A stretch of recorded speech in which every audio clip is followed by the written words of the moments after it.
Ashley, but it'd be fun to recite our Bible verse as well. We've been memorizing a Bible verse together, have we not? We have indeed. We have indeed. Some of you even have it on a piece of paper that you hold in your paper Bible. And that Bible verse is written up there, but you don't need it because you've already memorized it. Who would like to impress us with their Bible memory skills? Luke, and then Andrew. Great. Luke, stand up, turn around, face the audience, and tell them what you know. These things are written so that you may know that Jesus Christ is the Son of God, and that by believing in him you may have eternal life. I don't think that's That was so close. All right, Andrew, that was great. Nice job, Luke. That's good. That's good. These are written so that you may believe that Jesus is the Christ, the Son of God, and by believing you may have life in his name. Nice. So good. Okay, John 20:31. That was really good. All right, that's A minus. That was great. All right. I'm giving myself a C. Okay, no, that's great. Now, why are we memorizing this verse? Why this verse? And there's a bunch of verses in John. Why are we memorizing this one? Why John 20 verse 31? Yeah, Arthur. It's the whole point of John, exactly. Like, if you were to read any story in the Gospel of John, it's always coming back to this main idea, which is that Jesus is the Messiah. He's God's son, which means Messiah means king, it means prophet, it means priest, it means he's all of God's redemptive power and ability and authority is wrapped up in Jesus. And so if you believe that, you get life. And Luke added a little bit. He said eternal life, which is another phrase that John uses all the time to talk about abundant life. Believing in Jesus gives you an abundant life. And you could describe that in lots of different ways. You could say it's a life full of peace, a life full of joy, forgiveness, honor instead of shame. It's life. There's no better way of saying it than that. Believing in Jesus gives you that. So all the stories we read are always going to be pointing at that same direction with that same goal, including the story that we're going to read this morning, which is, it's funny because it's a little bit, it seems like it's going in the opposite direction, and then it's going to come back around and make the same point. All right, so let's pray, and then we'll get into God's word. Thank you, Lord Jesus, that you are the Messiah, which means you are the king, the authority, the boss, the one who's in charge, and that by just trusting you and following you, we can have life in your name. We ask you, Lord, that you would once again this morning reveal these truths to us. Let us see it and believe it and enjoy it. We want to have life in you, and we pray in Jesus' name. Amen. True confessions. I don't know a lot about murder, okay? Not like don't know a ton about it, but I do watch Psych. Anyone watch Psych before? Okay, great. Now, everything I know about murder comes from that show. What is the case? What happens? Why do people get murdered? Always seems like the same exact storyline. And that is, someone knows something they shouldn't know, and they're about to talk, right? They're going to talk about what they know. And so someone else is tries to shut them down, and is like, hey, if you don't stop talking, I'm going to hurt you. And they do little threats, and then they try bribes. That's usually part of the storyline. It's like a little bribery thing going on. And then blackmailing kind of thing happens in response. And then eventually the person's like, I can't keep them quiet. And so what I have to do is I have to murder them. And then the comedy ensues as we try to figure out what happens to, who did it, stuff like that. Now, chances are none of you are murderers. I'm pretty sure that that's the case. However, you feel very similar in the sense that sometimes when people are talking, you'd like them to stop, right? And you're willing to do stuff to get them to stop. You're like, hey, why don't you quiet down for a second? Or you're like, la, la, la, la, la, I can't hear it. I'm uncomfortable around what you're saying, and so I'd like to just shut this whole thing down. A couple weeks ago, I was sitting on the couch with my lovely wife. And she starts telling me some things about myself that I'm like, I'm starting to feel a little bit uncomfortable. And I'm feeling cornered because I'm in the corner of the couch, which is against the corner of the walls. And I'm vectored in, I cannot escape what's going on. And I don't necessarily want to murder her because she's wonderful, but I do want to turn the TV on so that she'll stop talking. Right? Because I'm feeling uncomfortable and I'm like, I want out of this. Is there a way to get out of this? The way to get out of this is to turn the TV on and maybe she'll stop talking. I can entertain her over here. You felt that way before? So we do stuff like that, right? We try to get people to stop talking when we're uncomfortable around them, and we don't necessarily want to kill anyone, but we do want to shut them out of I can't stand it anymore. Now, the thing is that Jesus was like that. When he came into rooms, it was often really uncomfortable for people. And they would feel like, would he just stop talking? I wish that we could get him to quiet down. And so people are like, hey, how about we'll make fun of him? Maybe that'll shut him up. Or how about we beat him up? Or maybe we should arrest him. Maybe that'll quiet him down. And then eventually, like, nah, that's not going to work. What we need to do is just kill him. Because he's not going to stop talking. And the reality is that a lot of people feel the same way about Jesus even now, is that they're like, man, if that guy doesn't stop talking, I just want him out of my life. Because he makes me uncomfortable with the kinds of things that he says. And at the same time, I'm intrigued because there's like a ring of truth in it. And I don't like it. And that's the same kind of conversation I was having with my wife. It's like, I want her to stop talking, and at the same time, I know what she's saying is right. But I wish it wasn't right. But it is right. And I have to make a mature choice in that moment. Am I going to listen even though I'm uncomfortable to what she's saying because it's right? Or am I going to do the unwise, immature thing and be like, you know what? I'm out of here. Time to go to the garage and like work on something. Time to go on a run and get out of here. Time to leave. And people do the same thing with Jesus, and they're like wrestling through, should I keep listening or should I just shut this guy out of my life? That's what's going on in the story. Jesus feels it. Chapter 7. We're in John chapter 7, by the way. I should have said that. John chapter 7. After this, Jesus went about in Galilee, which is in north Israel. He wouldn't go about into Judea, which is southern Israel, because the Jews were seeking to kill him, and he knew it. He knew people wanted to kill him already. They were already really mad at him. Now the Jews' Feast of Booths was at hand. This is a big, big party festival. So his brothers said to him, leave here and go to Judea, that your disciples also may see the works you're doing. For no one works in secret if he seeks to be known openly. If you do these things, like miracles and stuff like that, if you're doing these miracles, go show yourself to the world. Let everyone see them, basically. And now here's the kicker, verse 5. For not even his brothers believed in him. So if they're telling him to go south, where people are trying to kill him, so that he would put on a show down there, and they don't believe in him, why are they telling him to go down there? Because they know that they'll kill him. Which is similar to if you had some frenemy of yours that you really didn't like and they had a terrible singing voice, it's similar to you being like, hey, you should go on American Idol. That'd be great. I would love for you to get mocked publicly. Right? Very similar to what's going on here is that his brothers hated him. Or so these guys hate him. They don't want him to succeed. They're like, hey, why don't you go down to this festival, put on a show, that'll agitate the crowd, and you'll get killed. That's messed up. Now, Jesus responds. Jesus said to them, verse 6, my time has not yet come. What's he referring to? What's his time? His time to be killed. So when Jesus uses that phrase, my time, in the Gospel of John, it's primarily referring to the time when he is going to be killed and then rise from the dead. And Jesus is essentially saying, I got to get the timing of my death just right. And so I'm not going to go down to Judea right now, because if I go down right now, people are going to get too agitated. They're going to kill me early, and I got things to do. And so I'm not going to go down just yet. He says, but your time is already here, always here. Okay, that's curious. The world cannot hate you. The world can't hate you. Why not? But it hates me, Jesus says. The world can't hate you, my brothers who don't like me, but the world can hate me. Why does the world hate Jesus? Because I testify about it, that its works are evil. And he's saying to his brothers who dislike him, it doesn't hate you because you don't testify that its works are evils. You actually live like the world, and so no one's mad at you. But people are mad at Jesus all the time. What kinds of things does Jesus say that people don't like?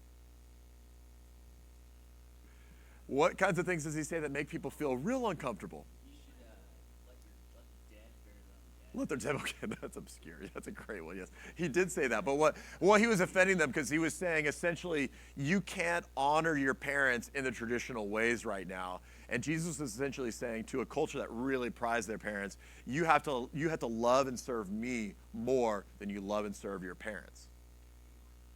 Which is similar in our world if he were to say to you, you can't love yourself more than you love me. People hate that, right? When Jesus says, if you want to follow me, you have to hate yourself, deny yourself, pick up your cross and follow me. Most people are like, I am not into that. What I'm into is loving myself, doing my own thing, and not denying any need or desire that I ever have. Thank you very much. People get real uncomfortable around Jesus, don't they? Like the stuff he says about sex, people really don't like that when he's like, hey, you should wait till you're married. And they're like, what? I am not doing that. Or remember when Jesus talks about money, how much people like that? Hey, God hates greed. And guess what? We're all really close to being greedy all the time. That's uncomfortable, isn't it? Jesus calls people out so often. He says, you got to love your enemies. You got to pray for them. You got to take care of them. You got to bless your enemies. And if someone offends you, you've got to forgive them for it. That does not go over well in our culture. Jesus says that you have to submit to the government, even if you hate who's in charge. Amen? Yeah. The next 9 months of American life are going to be really interesting for this reason, right? Will Christians be willing to lay down their lives and actually submit to whoever gets elected? Will we be willing to die to ourselves like that? Jesus says stuff that's like really uncomfortable very often, and he knows it. And so he's like, look, the world's going to hate me because I testify that what it does is evil. You go up to the feast, Jesus says. I'm not going to go up to this feast, for my time hasn't fully come. After saying this, he went back to Galilee, which is his hometown. But then, kind of secretly, low key, he's like, I actually am going to go to the feast anyway. I'm just not going to do it publicly. I'm just going to go privately. So verse 10, but after his brothers had gone up to the feast, then he also went up, not publicly, but in private. The Jews were looking for him at the feast, and they were saying, where is he? There was much muttering about him among the people. Some said, he's a good man. Others were like, oh, he's leading people astray. Yet for fear of the Jews, no one spoke openly about him. And maybe you've noticed the same thing. People they'll talk about Jesus, but usually in two big categories. Some people are like, yeah, he seems like a good guy. Like, I generally agree with his morality, and so I'm into him a little bit like that. But other people are like, no. Even his morality's messed up, and he's leading people astray. Have you noticed that? Like in American life? I mean, maybe not trying to be political again, but Republicans right now, they want the Jesus vote. And so they're like, you know what? He's a good guy. We generally agree with his morality, even if personally I'm not going to follow it. I want his vote over here. But then on the other side, you have the Democrats who are like, we don't want anything publicly to do with him. But I'm a Catholic and I go to church. And you're like, what? So one group is like publicly saying I love him, but inwardly I don't like to. Another group saying, outwardly I don't really want to talk about, but inwardly maybe I do. But there's conflict. And I'm not saying every single Republican's like that and every single Democrat's like that. I'm saying you have a sense in the culture where people are like, he's good, but maybe not good enough for me, or he's not good, but maybe I kind of like some of the things that he's into. But really, at the end of the day, what they're not willing to do is talk publicly about who he actually is. And at the core of the message, the core of the conflict, and the thing that really agitates people about Jesus isn't first his morality. It's primarily his authority, his identity. And that's how the story is going to twist next, is that Jesus is going to turn next. About the middle of the feast, Jesus went up into the temple and began teaching. The Jews, therefore, marveled, saying, how is it that this man has learning when he's never studied? So they want to make fun of Jesus because he doesn't seem like he should be smart enough. He hasn't gone to college. Something like that. Like, what? What's wrong? People still say that kind of stuff. So Jesus answered them, my teaching is not mine. We're in verse 16. Jesus answered, my teaching is not mine, but his who sent me. If anyone's will is to do God's will, he will know whether the teaching is from God or whether I'm speaking on my own authority. The one who speaks on his own authority seeks his own glory. But the one who seeks the glory of him who sent him is true, and in him there is no falsehood. What's he saying about himself? He's saying, it's true, I didn't go to college, but I came from heaven. I may not have gone to your little Bible school down here. I came from God. So when you think about where Jesus' authority comes from, it doesn't come from book learning, which is what they might have respected. It's him saying, my authority comes directly from God himself. That's what makes people nervous about Jesus. there's this weird kind of tension in people that they're like, there's something in that. I feel like I'm supposed to listen to it, and I'm supposed to care what he thinks in a way that I don't really care about other people's opinions. Because there are a lot of people who will say things that I don't really care about at all, right? People have opinions. There's lots of opinions that are showcased around the world, and I can really easily ignore them. But somehow when Jesus talks, people feel like, what's going on, and why do I feel like I have to care about this? And the answer is because he's coming from God. So then Jesus turns and he's like, look, I'm coming directly from God. And if you have a source of authority, if he's speaking to these Jewish people, your source of authority is Moses. Moses wrote a lot of the Old Testament. He's your source of authority. So now what Jesus is going to do is he's going to take his position of authority and he's going to now point it directly at their position of authority. And he's going to say, you don't even live up to the standards of your own main authority figure.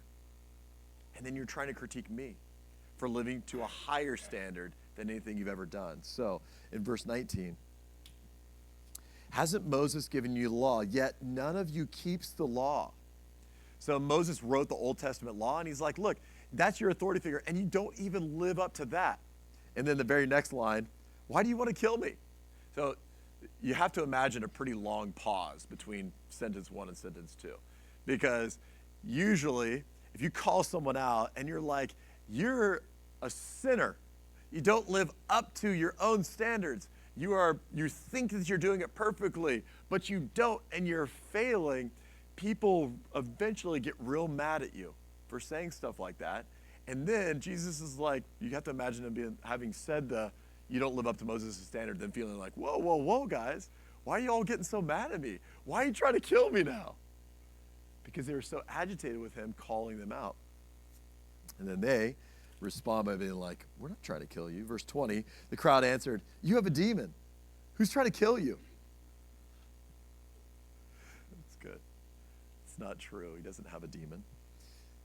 But they are trying to kill him. He knows all things. That's how he knows they're trying to kill him. Verse 21, Jesus answered them, I did one work, and you all marvel at it. What's the one work that he had just done? Remember what it was? He had just fed 5,000 people, and he had just done another miracle before that, which was raising a paralyzed guy up to be able to walk. And he's like, look, I'm doing these miraculous works in front of you, and you marvel at it. Moses gave you circumcision, not that it's from Moses, but from his fathers, and you circumcised a man on the Sabbath. If on the Sabbath a man verse 23, if on the Sabbath a man receives circumcision, so that the law of Moses may not be broken, are you angry with me because on the Sabbath I made a whole man's body well? Don't judge by appearances, but judge with right judgment. What's the logic that Jesus has going on here?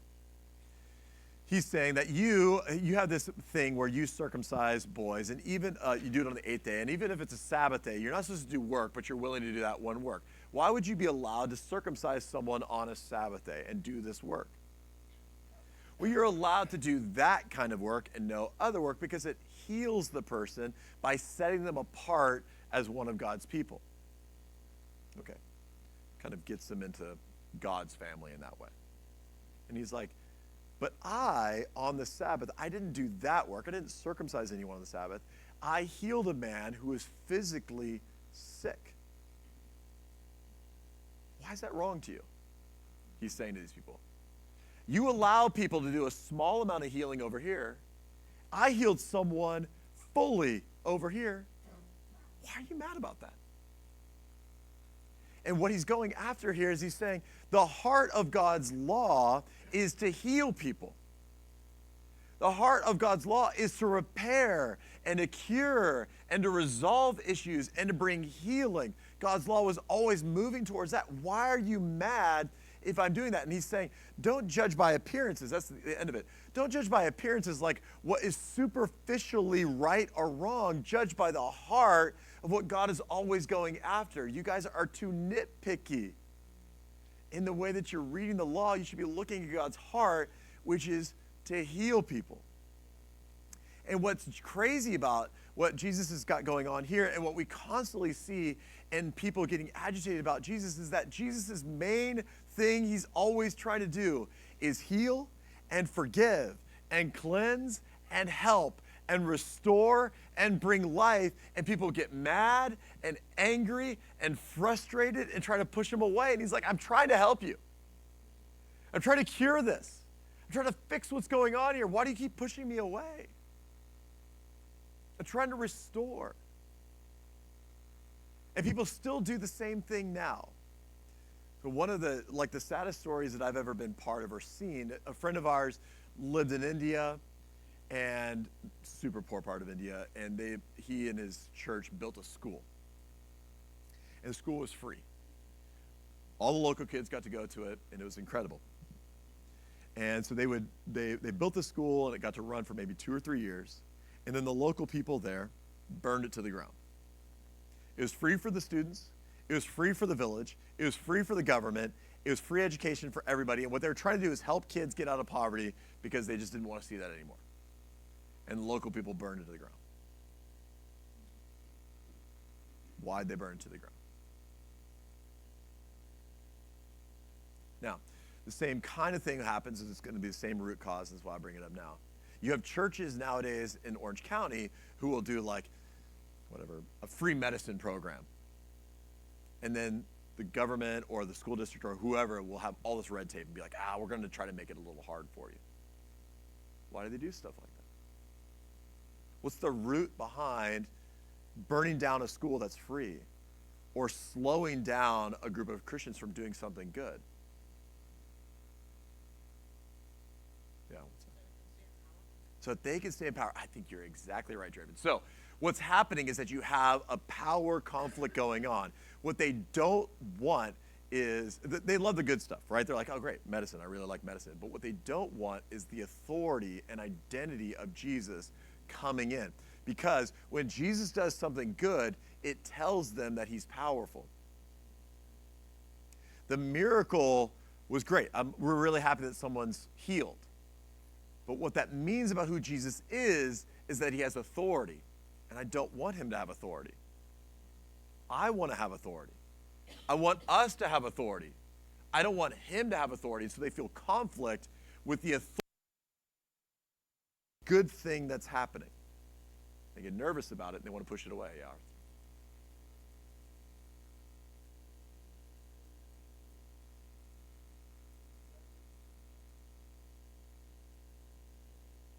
Exactly, yeah. It puts them into a different position. It puts them into a lower position, and they feel like, now I have to listen to this authority. I may like the healing, but I don't like everything that Jesus says and does. And I feel like if he actually has that power, I'm going to have to keep listening. I'm going to have to submit to him in some way. I'm going to have to receive him as a king in some way. So that's how it goes in the next verse, verse 25. Some of the people of Jerusalem therefore said, isn't this the man whom they seek to kill? And here he is speaking openly, and they say nothing to him. Can it be that the authorities really know that this is the Christ? There's a question, maybe he actually is. Verse 27. But we know where this man comes from, and when the Christ comes, no one's going to know where he's coming from. So we got a question. So Jesus proclaimed as he taught in the temple, you know me, and you know where I come from. But I haven't come from my own accord. He who sent me is true, and him you don't know. I know him, and I come from him. He sent me. So he's talking about coming from God. So they were seeking to arrest him, but no one laid a hand on him because his hour hadn't come. Yet many of the people believed in him. They said, when the Christ appears, will he do more signs than this man has done? Can you feel the conflict? You can feel the mixed kind of feelings about him. It's like, on the one hand, I'm like, he's doing all these miracles, so maybe he really is God. Maybe this actually is the Messiah. But then on the other hand, I really I know where he comes from. And he seems a little bit too normal in some ways to me. But actually, at the same time, he seems really amazing. And it seems like he's got a lot of authority over it. But at the same time, I feel like I don't want him to talk anymore. Let's arrest him and maybe even kill him. And you feel the internal tension with people that are like, I love what the Christians are doing. It's incredible. They're so loving and they're so kind and all that kind of stuff. But at the same time, I don't really want everything that they're teaching. I don't want all that the Bible has to say, but I do want the nice parts that I agree with. And so there's tension, and the tension is around the identity of who Jesus says that he is is he actually the Son of God? Is he actually in charge? Is he actually the final authority about right and wrong? Because you can't just get the miracles and get the good things and not have the authority as well. Now we hit the climax of the story. Let me briefly say it. Jesus is just going to say, I'm going to die. That's what the next paragraph is going to say. The Pharisees, verse 32, the Pharisees heard the crowd muttering these things about him. And the chief priests and the Pharisees sent officers to arrest him. Jesus said to them, I will be with you a little longer, and then I'm going to him who sent me. Who's that? God. I'm going back to God. You will seek me, and you will not find me. Where I am, you cannot come. And they were really confused. Where could you possibly go that we're not able to find you? The Jews said to one another, where does this man intend to go that we'll not find him?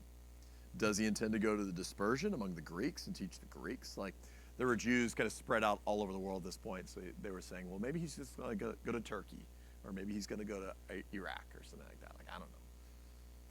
What does he mean by saying, you'll seek me and you'll not find me? Where I am, you can't come. And what did he mean? He meant he was going to die. He meant that the result of him continuing to talk and to reveal his authority was going to make people agitated, and someone was going to eventually kill him. But when he was killed, he was going to be resurrected and return to the Father and be exalted. And Jesus always talks about those three events as happening at the same time, like the crucifixion, resurrection, and exaltation. They're coming together as his return to the Father.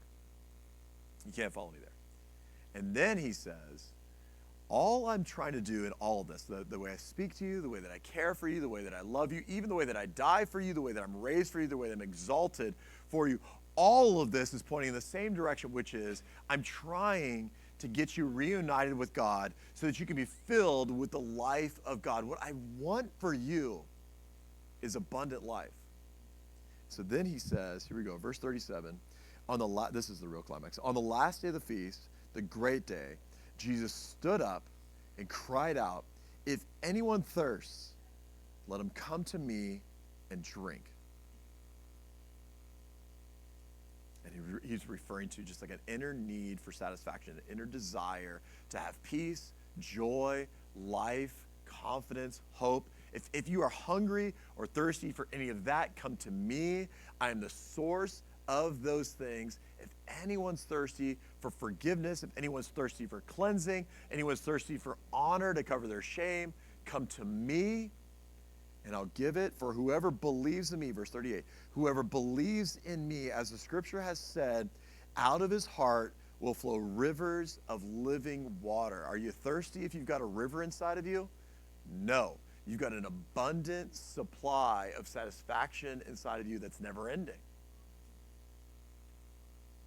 Now this he said about the Spirit, that's the Holy Spirit living inside of you, whom those who believed in him were to receive. For as yet the Spirit had not been given because Jesus was not yet glorified. And tying together those last two paragraphs, he's basically saying, I'm about to die, then I'm going to rise from the dead, and then when I've risen from the dead, I'm going to be exalted at the Father's right hand. That's my glorification. When I'm glorified, I'll be able to give the Spirit to whoever I want. And when I give you the Spirit, that's going to be like a spring or fountain or river inside of you, bubbling up and flowing through you. So now you've got joy, you've got peace, you've got hope, and it's going to come through you and it's going to spread to other people as well. Now, that to me is an amazing promise, and I want to show you what Jesus is talking about. So if you can go back to Zechariah. So this is right before the New Testament is the book of Zechariah. So right before Malachi. Zechariah. All right, Zechariah. We're going to look in chapter 12. And so this the scripture, verse 7, in John chapter 7, it says, as the scripture has said, out of his heart will flow rivers of living water. And actually, that's not a quote from the Bible. So you'll look around, there's not actually a quote. What he's actually doing is he's summarizing a lot of biblical themes and a lot of prophecies, a lot of promises that God had made about what the Messiah would be able to do for people. So I'm going to show you two of those. The first one's Zechariah. 500 years before Jesus was born, Zechariah was a prophet, and this prophet said this And I would say he said this about Jesus. We're in Zechariah chapter 12, verse 10. And I will pour out on the house of David and the inhabitants of Jerusalem a spirit of grace and pleas for mercy, so that when they look on me, who's talking right now? Who's talking in this one? This is God. It's God saying, when they look on me, on him whom they have pierced.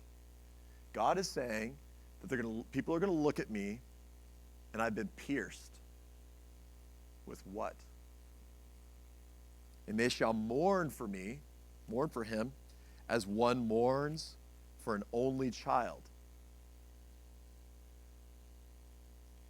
and weep bitterly over him as one weeps over a firstborn. Do you remember when God was pierced on the cross and everyone wept and cried because the firstborn had died? Chapter 13, verse 1. So just the end of the same thought. On that day, what day are we talking about? The day that the Son gets pierced. On that day there shall be a fountain opened for the house of David and the inhabitants of Jerusalem, to cleanse them from sin and uncleanness. What happens when Jesus dies? Fountain comes. Out of his heart will flow rivers of living water. What will those waters do? They will cleanse you from sin and uncleanness. The filth that you feel like is in your life, the dirt, the mess, the muck, whatever it is, that will get cleansed through the cross. The Son of God being killed will cleanse you. The Spirit of God will come in and wash that out. It's an incredible promise. One more, Ezekiel 47. Some of you know this one already. Ezekiel 47, another promise that out of his heart will flow rivers of living water. Ezekiel 47. Now, just to put this into context, what holiday was Jesus celebrating in John chapter 7? The Feast of Booths. Feast of Booths. What's another word for booth? Tent. This is a camping trip. It's a camping holiday. So it's a festival to celebrate camping. It sounds like a great holiday, doesn't it? Why did they celebrate a holiday for camping? Because when the people wandered out of Egypt, when people left slavery in Egypt and they moved to Israel, they went camping. They camped for 40 years. Who camped with them? Inside of a tent, which was called a tabernacle, right? God tabernacled with the people.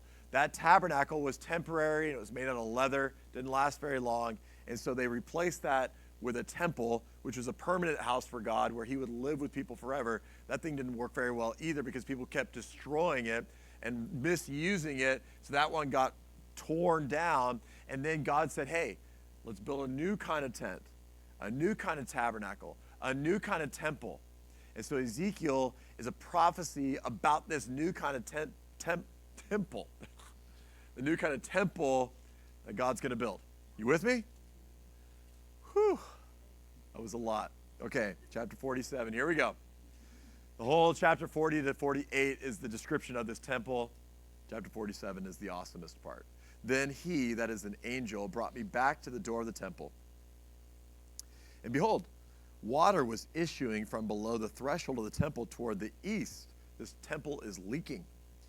For the temple faced east. The water was flowing down from below the south end of the threshold of the temple, south of the altar. Why is the temple leaking? Verse 6. Second half of verse 6. Then he, that's the angel, led me to the bank of the river. What happened? This temple is leaking. There's a little bit of water coming out of it. The water gets bigger and gains steam. It actually gets bigger and bigger and bigger. And the little stream turns into like a big stream, and then eventually turns into a river. And that river is ankle deep, then it's knee deep, and then it's waist deep, and then it gets so deep that you have to swim across it. This is all a prophetic picture that's going on. He led me to the bank of the river. As I went back, I saw on the bank of the river very many trees on the one side and on the other. So trees are growing next to this river. That's what tends to happen. He said to me, this water flows toward the eastern region. It goes down into the desert. Verse 9, and wherever the river goes, every living creature that swarms will live, and there will be very many fish. For this water goes there, that the waters of the sea may become fresh. And then look in verse 12, and on the banks of the river, on both sides of the river, there will grow all kinds of trees for food. Their leaves will not wither, nor their fruit fail, but they will bear fresh fruit every month, because the water for them flows from the sanctuary. Their fruit will be for food, and their leaves for healing. What is this river doing? Bringing life wherever it goes. It's a river flowing into a desert. Deserts are barren. But water that comes out of the temple brings life wherever it goes, and water always often symbolizes the Holy Spirit. And so what is Jesus saying to you? Out of his heart will flow rivers of living water. Jesus is going to pour out the Spirit on you so that what has been a desert in your life, what has been lifeless in your life, will now come back into life. It will be restored and healed and forgiven and cleansed. So now there will be an abundance of life inside of you. And the really cool twist that Jesus is making for us, earlier in John's gospel, Jesus says of himself, he's the tabernacle. And then later in chapter 2, what does he say? I'm the temple. And you're supposed to be like, oh, that's so cool. Ezekiel's temple is Jesus. And then Jesus turns it on us in chapter 7, and he says, wait. I'm not the only one. If you trust me, you get to be the temple too. Because out of your heart will flow rivers of living water. Out of you, you will be that temple, so that now the Holy Spirit goes inside of you to cleanse and to heal and to forgive you. And then wherever you go, you bring life all around. And you can see that at your workplace, right? Because you bring the life of God into your workplace. You love your neighbors, you love your coworkers, you love your clients, and they're like, my goodness, I love working with you. Because wherever you go, I feel like peaceful. I feel joyful. I feel a sense of confidence because of who you are. There's a sense of God's authority and life inside of you wherever you go. That's an incredible gift, isn't it? And Jesus is offering that to people. Whoever believes in me, out of his heart will flow rivers of living water. That's for you. Why did people get so mad at Jesus? They got so mad at him because he was, everywhere he went, bringing abundance and life. And somehow that's intimidating. Why is that intimidating? Because the only one who can really bring abundance and life anywhere is God himself. And people know that if God's talking, I have to listen. And I can't just take the parts that I like. I have to take the whole thing. And that's intimidating. And there will be a bunch of people who will decide, you know what? Because I don't want the whole thing, I want nothing to do with God. Then other people will be like, you know what? I'm uncomfortable with a lot of this, but I want it anyway. And that's what all of you are like, right? You're all in that same boat where you're like, you know what? When I first became a Christian, I wasn't like, sweet, I love everything about this. You jumped in and you're like, you know what? I'm cool with some of this. I think Jesus is amazing. I'm going to start moving forward, and I'm going to allow him to change my mind about a lot of stuff along the way. That's just kind of how it goes. What we typically do instead, what most people do instead of choosing Jesus, is they try to find water somewhere else. So there's this really famous prophecy in Jeremiah chapter 2, verse 13, and it says, my people have made two mistakes. I'll just summarize it for you. My people have made two mistakes. One is that they rejected me, the fountain of living water, and two is they tried to make their own bucket, tried to fill that bucket up with water. The problem with that bucket is that it's got a crack in it. And God's saying to you basically, like, don't go for a bucket that's got a crack in it when you've got a fountain that's bubbling up with water nonstop. And we do that, right? We're like, oh man, I know God says he can fulfill everything for me. He can really satisfy me over here. But I bet if I got that new car, that would really satisfy me. But that bucket's got a leak in it, right? If I got that new phone, I'd probably be satisfied. Or maybe if I just did my hair differently. maybe I'd be satisfied then. It's like, well, that's not going to last that long. I'm sorry. Hey, maybe if I got that new kitchen, maybe the new kitchen would satisfy me. Then I'd be set. It doesn't last. All those things are a bucket with a hole in it. And Jesus is saying, go, just stop those. That's not going to work. What you need is me, the fountain of living water. And once you get the fountain of living water, you're going to start having these things bubble up inside of you, and the satisfaction is going to come that you're in him. That's what Jesus offers you. And so the question I think Jesus would challenge you with today is, are you willing to keep listening to him, even when it's really uncomfortable? Even when he says things that you don't like? Even when right now it doesn't seem like what he says makes sense? Even if you don't necessarily agree with what he's saying, are you willing to keep listening and allowing him to kind of massage your heart and mind until you can be on his same page and enjoy him? We went to a wedding last night, so I'll close with this story. We went to a wedding last night, which was quite a bash. It was quite a bash. It was very fun. It got over a little late for my old self, but it was fine.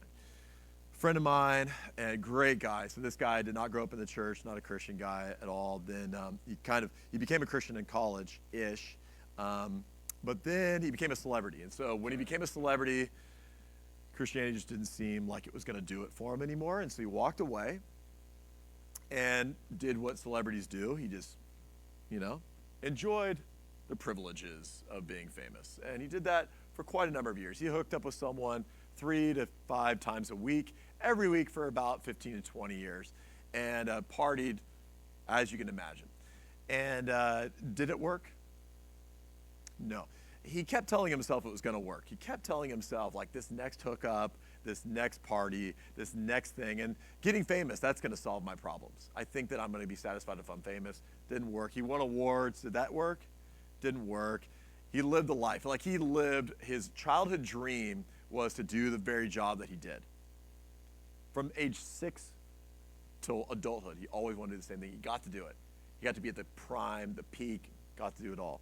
Did it satisfy him? It didn't work. Then he got to be about 40 years old, and God just wrecked him. And he showed up, someone invited him to church. He shows up to church all like, yeah, what do I need church for? I'm a cool guy, got it all going on. But that was a facade because he really knew he didn't have it all going on. Otherwise, he wouldn't have showed up in the first place, right? Shows up, and God just stops him in his tracks and is like, it is not working, buddy, and you know it. He gives his life to the Lord.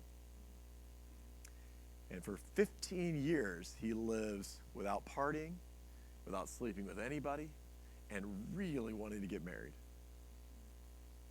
He's 57.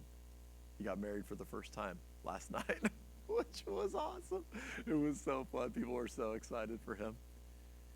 And it's an interesting thing because he had lived for those 15 years fully content in Jesus without any of the things that the world says are going to satisfy you.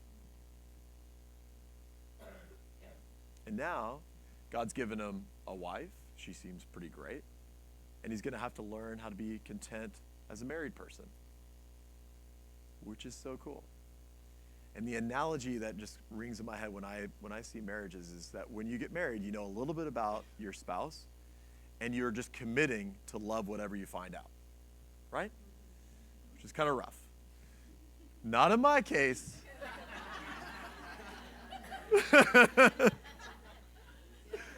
No, but it is like that though, because you're that. You know how married couples who've been married for like 50 years, you ask them like, how do you stay married? They're like, and it's usually the husband. He's like, I just decided at one point that my wife was always right, and it served me really well. Imagine if you just said that on your marriage day, like on your wedding ceremony. You're like, I'm just committing now that you're always right, and I'm just gonna like move into that. And it's kind of similarly like that with Jesus. Like when you commit to him, you're saying, I don't know everything about you, but I'm committing to you. And whatever I find out about you, I'm going to learn to love. I'm going to learn to enjoy it. And let's just face it, you're right anyway. And I might as well just kind of jump to the end where you prove that you're right to everybody by deciding right now that you're right about everything. It's the only healthy way to enter a marriage with Jesus. Not every marriage, I would say that, honey, for sure. All right. Okay. Anyone have a question or anything like that? Do you need any kind of clarification or anything? Yeah. What's your advice like? So we all have like the buckets in our life, right? Yeah. Family or relationship or our career. Yeah. Not necessarily something that needs to get thrown in the trash. Totally. Bucket. Yeah, that's It's right. gonna be with you, and you're continually gonna want to put your water, your faith into that bucket. I feel like Absolutely. because it's tangible. That's right. So like, how do you keep the bucket in its rightful place and it's gonna stay and it's more tangible? Yeah. over time? Yeah, totally. Yeah, it's absolutely a challenge because, and you're gonna have, not only are you gonna have good things that are, bad things that are like that, like a temptation to have a bucket over here that's got a leak in it, but you're also gonna have good things like a career or like a spouse, like my friend just got married to a great lady. Like that's gonna be a temptation to find a satisfaction in her rather than Jesus, and she's a gift at the same time. So how do you do that? And I think what Jesus is trying to communicate to us is, I am the source that will change the way that you deal with and relate to everything else, right? And so if, maybe the analogy is, if I were aware of a fountain, if we live in a desert and there was a fountain somewhere, I would just move my house to that. Instead of having a bucket that I'm carrying my water over to where my house is all the time. And what I mean by that analogy is I want to live the majority of my life in Jesus, right? I want to keep myself as close to him so that I don't need to rely upon this bucket all the time. And I think what I'm saying with that is continually asking the Lord, God, am I approaching this bucket well? Am I looking at this career well? Am I looking at this spouse well, or this child well, or the way that I look, or the way my body functions, or whatever? Am I treating these things in ways where I'm really seeing them as a gift from you rather than the salvation or the thing that's going to really rescue me out of my problem? And I don't think that there's an easy answer, right? I think it's simply living a life of meditation on the Lord and living a life of where I'm really coming back to who God is consistently and asking him to help me evaluate. So, gosh, there's a lot of stories that can help, but hopefully that's enough. We can talk later. That probably wasn't a good answer. Anyone else? Yeah.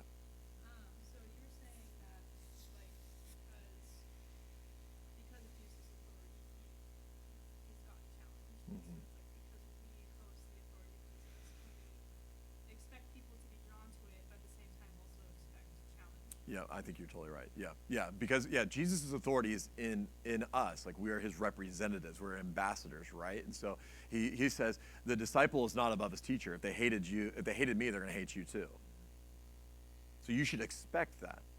And I think there's a little bit of a warning when he says the world can't hate you because, but it can hate me because.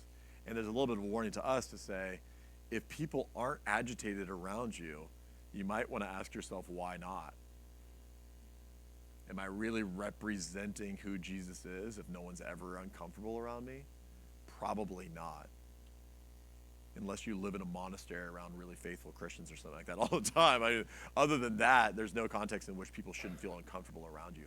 But then at the same time, you should expect people to be like publicly mad at you and then privately, but like, hey, Hannah, can you pray for me? Because I know that God listens to you. And you should expect that all the time where they're like, oh man, yeah, I hate Christians and Hannah's one of them and whatever. But then like when things really get rough, they're going to be like, but I know that you've kind of got access to God, so I need your help, please. In that same line, would then people be, I guess, when they're drawn to you, it'd be like the river, and all people's life that the river isn't there with like the trees and life and stuff. That's right. In order to say, acknowledge that the river brings life, you have to acknowledge where the river is coming from. Oh, there you go. Yeah, that's right. Beautiful. So that if that river is flowing from us, they like the life that comes from it, but don't want to alienate. Yeah. Yeah, for those of you who might not have heard. So basically, like you're living by the river, you recognize all the benefits and beauties of this river, and you love it. But to enjoy the benefits of it, you have to recognize where it's coming from. It's coming from the temple, where God is. He's the source. There's a lot of stuff going on in our culture right now about that people are saying, I like living in a Christianized kind of culture because I get the benefits of it. I just don't want it to be true that it's coming from Jesus. I want to try to figure out some other story about why our culture acts the way that it does. And there really just isn't another story to tell. It's like, yeah, there's only one book that really talks the way that, it's coming from Jesus. Okay, that's great. All right, so I think we'll respond now, and I think the way to respond would just be to say, ask the Lord to give us openness to be challenged by Him, to say, give me the strength to be challenged by you. If I don't absolutely love everything about what you said, I want to be open to listening, open to receiving from you, and open to you changing my mind and my heart about things that I sometimes struggle with that have to do with who Jesus is. That's one way that I'd like us to respond. We'll also just respond once again by singing and celebrating who God is. So would you pray with me?